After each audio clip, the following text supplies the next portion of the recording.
यह सब देखकर पारक उन्हें रुकने के लिए कहता है। तो यह सुनकर उन बदमाश लड़कों का लीडर पारक की तरफ बढ़ता है उन्हें मारने के लिए, लेकिन तभी वहाँ पर उनके टीचर आ जाते हैं। तो सारे बदमाश लड़के वहाँ से चले जाते हैं और ये सब जोहोल भी देख रहा था। पारक का ये व्यवहार जोहोल को बहुत पसंद आया था। जब पारक घर जा रहा था तब उसकी मॉम का फोन आ जाता है जो उसका हाल चाल पूछ रही थी और उसे बर्थडे विश भी दे रही थी। ये बात जोहोल भी सुन लेता है और रात को पारक अपनी ओरिजिनल बॉडी के साथ शॉप में काम कर रहा था। तभी वहाँ पर वही लड़की आ जाती है जो पहले सामान लेने आई थी। फिर से सामान लेती हुई पारक को मोटिवेट करके वहाँ से चली जाती है जो पारक को बहुत अच्छा लगता है। अगले दिन पारक जीलो और एक वही लड़का था जिसे वो बदमाश लड़के परेशान कर रहे थे उन्हीं के साथ लंच करता है, क्योंकि उन दोनों को देखकर पारक को अपना पास्ट याद आ जाता है, इसलिए वो उन दोनों को अच्छा फील कराना चाहता था। इसी कारण से वो उन दोनों से दोस्ती भी कर लेता है। लेकिन यह बात दूसरों बच्चे को हजम नहीं हो रही थी कि पारक उन लोगों के साथ क्यों बैठा है, और यही बात जैक को भी हजम नहीं हो रही थी, इसलिए वो पारक से पूछ ही लेता है। यह बात सुनकर पारक बोलता है, मैं भी तुम्हारी तरह हूँ, इसलिए मुझे तुम लोगों के साथ घूमना अच्छा लगता है। यह बात सुनकर जैक नाराज हो जाता है। उसे लगता है कि पारक उनका मजाक बना रहा है, क्योंकि पारक तो बहुत हैंडसम था, इसलिए जैक उस पर गुस्सा निकालने लग जाता है। तो पारक वहाँ से उठकर चला जाता है। इसके बाद हमें वास्को के कुछ आदमियों को दिखाया जाता है जो रास्ते में अपने बॉस का बदला लेने का प्लान बना रहे होते हैं। वो सब मिलकर पारक को पीट देंगे। फिर हमें पारक को दिखाया जाता है जो कि घर जा रहा होता है। तभी उसके पास जोहोल आता है जिसे बहुत सारे बैग देकर जोहोल वहाँ से चला जाता है। फिर हमें वास्को के आदमियों को दिखाया जाता है जिनको जोहोल ने बहुत पीटा था। उन सबको लेकर पारक घर आ जाता है और रात में जब उन बैग को खोलता है उसमें नए कपड़े, नए रिंग और नए जूतों को देखकर पारक बहुत खुश होता है। और अगले सुबह जब पारक उन सबको पहनकर स्कूल में जाते हैं तो स्कूल के सारे बच्चे चौंक जाते हैं उसे देखकर। फिर हमें दिखाया जाता है कि जोहोल ने रात भर जाकर पारक के लिए बर्थडे गिफ्ट प्रिपेयर किए थे। फिर हमें जैक को दिखाया जाता है क्योंकि उसे गाना गाने का बहुत शौक था, इसलिए वो गाने का ऑडिशन देने के लिए एक कंपनी में आया हुआ था। लेकिन वहाँ का बॉस जैक का गाना सुना बिना ही उसे उसकी बॉडी को देखकर उसे फेल कर देता है और होबिन को सेलेक्ट कर लेता है क्योंकि उसकी आवाज़ अच्छी थी। यह सब जानकर जैक को बहुत बुरा लगता है। फिर वो घर आ जाता है और हम देखते हैं कि जैक की फैमिली बहुत गरीब थी और वो अपनी दादी के साथ एक छोटे से घर में रहता था। अगली सुबह जब जैक स्कूल जाता है तो वहाँ पर एक पोस्टर देखता है जो वहाँ के एनिवर्सरी का पोस्टर था जिसमें सिंगिंग करने का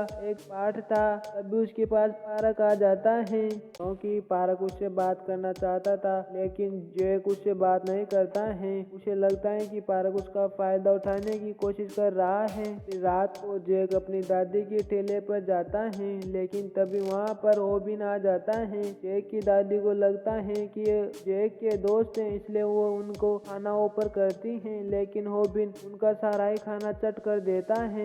जैक को ये सब देखकर बहुत गुस्सा आता है, लेकिन वो कुछ नहीं कर पाता है। अगले दिन जैक सिंगिंग कंपटीशन के लिए एक फॉर्म ले लेता है, लेकिन यह बात होबिन को पता चल जाती है तो और जैक को बहुत मारता भी है। और इधर पार्क जब जैक को बुली होता देखता है तो उसे बहुत गुस्सा आता है, तो जैक की मदद करने के लिए आगे बढ़ता है। तो शियोंग और जोहोल भी वहाँ पर आ जाते हैं क्योंकि शियोंग ने अब दूसरों को बुली करना छोड़ दिया था। उन तीनों को देखकर होबिन की टीम लड़ने के लिए तैयार हो जाती है, लेकिन तभी एंड वक्त पर वास्को अपने आदमियों के साथ वहाँ आ जाता है। लेकिन होबिन वास्को को देखकर वहाँ से भाग जाता है, लेकिन वो शाम को जैक के पास जाकर उसका एप्लीकेशन फॉर्म फाड़ देता है और साथ ही उस बुक को भी फाड़ जाते हैं जिसमें जैक अपने सॉन्ग लिखता था। ये सब देखकर जैक वहीं पर रोने लग जाता है। फिर हमें पारक को दिखाया जाता है जो जैक के लिए काफी उदास था, इसलिए वहीं पर सिंगिंग करने लग जाता है। उसकी आवाज सुनकर जैक भी वहाँ पर आ जाता है।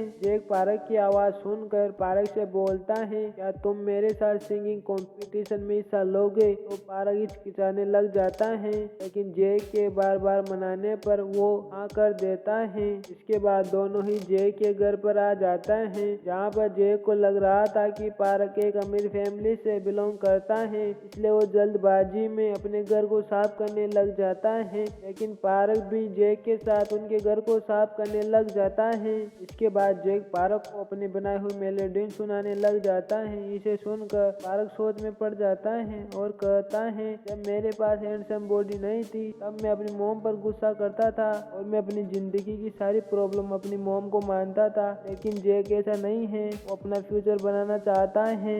ये सब देखकर पारक डिसाइड करता है कि वो म्यूजिक कंपटीशन में सबसे अच्छा गा कर वो जैक को जिता कर ही रहेगा। इसलिए वो दिन रात उस गाने की प्रैक्टिस करने लग जाता है जिसे वो कंपटीशन में गाने वाला था। ज्यादा प्रैक्टिस करने के कारण उसका गला खराब होने लग जाता है, इसलिए पारक अपनी ओरिजिनल बॉडी में जाकर उस गाने की प्रैक्टिस करने लग जाता है। एक दिन जब पारक उस गाने की प्रैक्टिस अपनी शॉप पर कर रहा था, लेकिन तभी वहाँ पर वही लड़की आ जाती है। वो पारक की आवाज की तारीफ करती है। अगले दिन पारक अपना गाना जैक और जियो को सुनाता है। ये गाना उन दोनों को बहुत ही पसंद आता है, लेकिन ये बात ओबिन को पता चल जाती है कि जैक उनके मना करने के बाद भी पारक के साथ उस कंपटीशन में पार्टिसिपेट कर रहा है। फिर वो शाम को जैक के पास जाकर जैक को बहुत मारता है, क्योंकि ओबिन ने जिस कंपनी में ऑडिशन दिया था उसके मालिक ने कहा था, अगर तुम इस कंपटीशन में फर्स्ट आए तो मैं तुम्हारा एक गाना लॉन्च करूंगा। लेकिन जैक पिटने के बाद भी पीछे नहीं हटता है। और जब शाम को पारक अपनी ओरिजिनल बॉडी के साथ अपनी शॉप पर काम कर रहा था, तो उनकी जैक के साथ दोस्ती हो जाती है। फिर वो तीनों बैठकर पारक के हैंडसम बॉडी की बात कर रहे थे और कह रहे थे कि वो कितना हैंडसम है और बाकियों से कितना अलग है। वो दूसरों की तरह कमजोर लोगों को बुली नहीं करता है। लेकिन इनकी बातें वास को सुन लेता है और वो समझ जाता है कि पारक अच्छा इंसान है। ऐसे ही कुछ दिन बीत जाते हैं और फाइनली वो दिन आ जाता है जिस दिन वो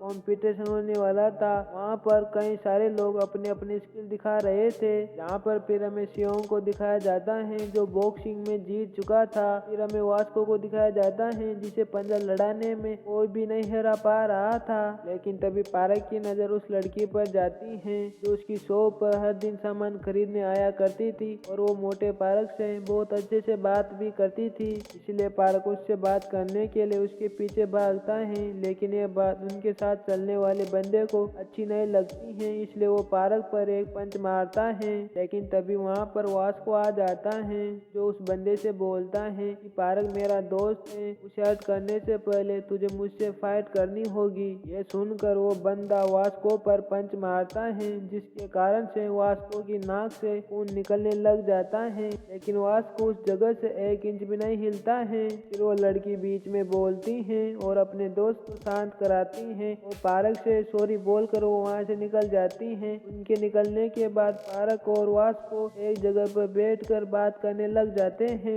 जहाँ पर वो दोनों अच्छे दोस्त बन जाते हैं। फिर म्यूजिक कंपटीशन वाला टाइम आ जाता है, जहाँ पर बहुत सारे बंदे आए हुए थे। जे होल पारक और जैक को म्यूजिक कंपटीशन वाले कपड़े गिफ्ट में देता है, जिसे पाकर वो दोनों बहुत खुश हो जाते हैं। फिर इसके बाद ओबिन अपने दोस्तों के साथ स्टेज पर आकर अपना सॉन्ग गाता है जो सभी लोगों को बहुत पसंद आता है। पारक और जैक भी इन सब को स्टेज के पीछे से देख रहे थे, जहाँ पर पारक जैक से बोल रहा था, मुझे नहीं लगता है कि मैं इतने लोगों के बीच में अच्छे से गाना गा पाऊंगा। जिस पर जैक बोलता है कि तुम जरूर कर लोगे, आखिर हमने इस गाने में इतनी मेहनत जो की है, तुम उसे याद करके एक गाना जरूर गाना जिसे तुम बहुत पसंद करते हो। तभी ओबिन का सॉन्ग समाप्त हो जाता है और वो स्टेज के पीछे आ जाता है। वो वहाँ पर जैक को देखकर उसका मजाक उड़ाने लग जाता है और उसको पंच मारता है। ये देखकर पारक उसे मारने के लिए आगे बढ़ता है, तो जैक उसे रोक लेता है और कहता है हम इसका बदला अपने सॉन्ग से लेंगे। इसके बाद उन दोनों का नंबर आ जाता है और वो दोनों स्टेज पर आ जाते हैं,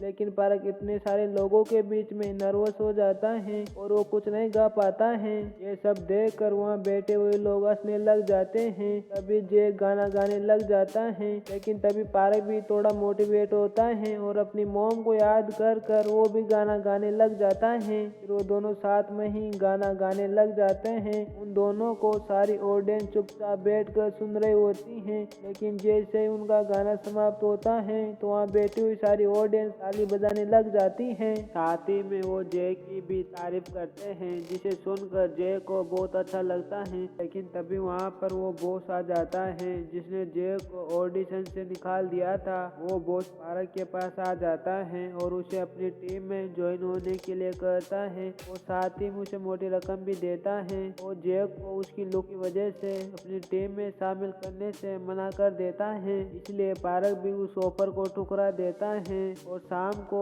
पारक और जैक दोनों मिलकर सोशल मीडिया पर अपनी वीडियो देख रहे थे जो काफी वायरल हो गई है। लेकिन तभी हमें एक बहुत बड़े सिंगर को देखते हैं जिसने उस वीडियो में लाइक और कमेंट किया था, जिस कारण से वो वीडियो और ज्यादा तेजी से वायरल होने लग जाती है। और वो लड़की भी उस वीडियो को देख लेती है जो पारक की शॉप पर सामान खरीदने आया करती थी। ये सॉन्ग सुनकर उसे मोटे पारक की याद आ जाती है, क्योंकि उसने उसे इस सॉन्ग को रीड करते हुए देखा था। तभी हम उसके पास में एक मोटी लड़की को सोते हुए देखते हैं, जिससे हमें पता चलता है कि वो पारक की तरह ही बॉडी एक्सचेंज कर सकती है। अगले दिन जब पारक स्कूल जा रहा होता है, फिर हमें पारक के रूम को दिखाया जाता है जिसमें उसने अपने दोस्तों के साथ बहुत सारी फोटो खींच कर वहाँ पर लगा रखी होती है। इसी के साथ ये मूवी यही समाप्त होती है। मिलते हैं अगली वीडियो में, तब के लिए गुड बाय। आप सभी का बहुत बहुत धन्यवाद अपना कीमती समय देने के लिए।